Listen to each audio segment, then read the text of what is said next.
Good morning, my world-traveling first-grade friends. Today we're going to start something new. We're going to be taking a look at still life. Now, we're still talking about the Nordic and the Viking people. So our still life is going to feature this emphasis of this main thing, this drinking horn. Now, that is a copy of one of these. This is an actual drinking horn. It's hollow on the inside. You pour your drink in there. You carry your horn with you. You always got something to wet your whistle with.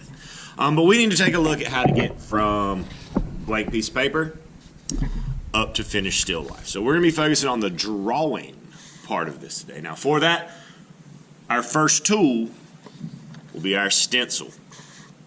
So these stencils are pretty big. I cut them that way on purpose. In fact, mine doesn't even fit all the way on my paper. I promise you it will fit all the way on your paper. So with this, we want to make sure that we have our paper in landscape. We want to make sure that we have our stencil facing the right way. Then we'll very quickly trace around that stencil. Now remember, when we trace a stencil, guys, we don't touch erasers because there are other people at your table that are waiting on you to get done so that they can do what they need to do. Alright, so there's my shape of my horn. Now inside the horn, if we go back and look at the real horn, notice it's got this rim of metal at the top of it.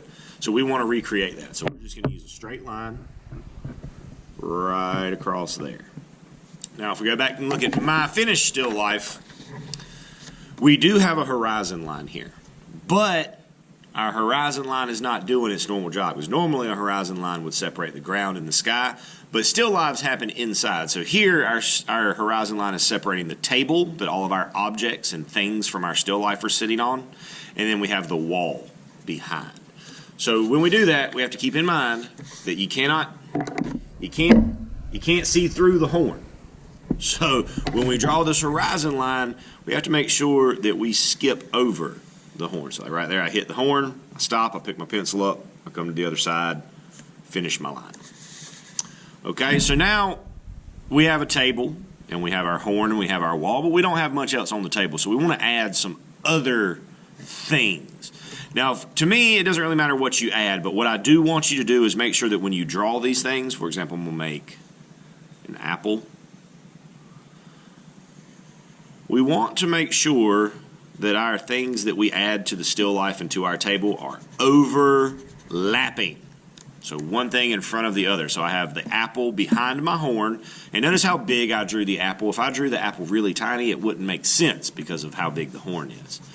Now I shouldn't be able to see the table through the apple, so then I need to erase that piece of the line. And that's one thing added to my still life. I'm going to add one more thing. I'm going to add another candlestick so we can see our food. Now here I'm still going to make sure that I'm overlapping, so I won't be able to see the bottom of my candlestick. I'm going to even have the apple cover part of the side of it.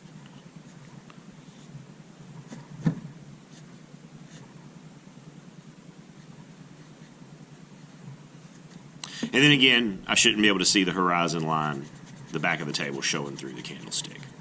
So now I've got my object. So now what we want to look at is the horn itself, because it's kind of plain. So for that, we have two tools. We have two references.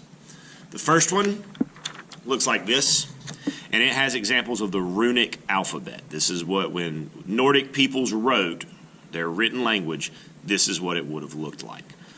So with these runes, you can use any of them that you want, but I want you to put them right here. So I'm going to very kind of quickly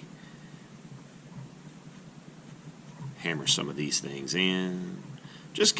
I'm just picking the ones that I like the look of.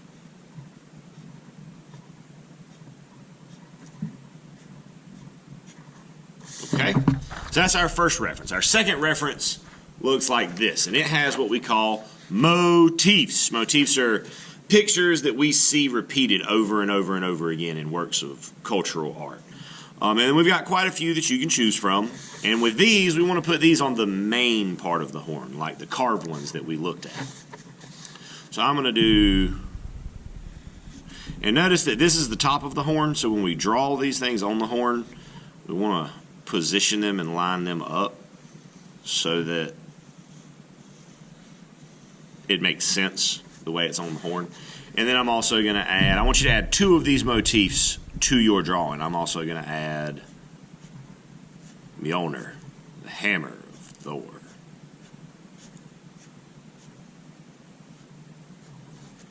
All right, and for the drawing part of this, guys, that would be complete. We'll take a look and talk about color next time I see you. Have a great day, good luck, and happy arting.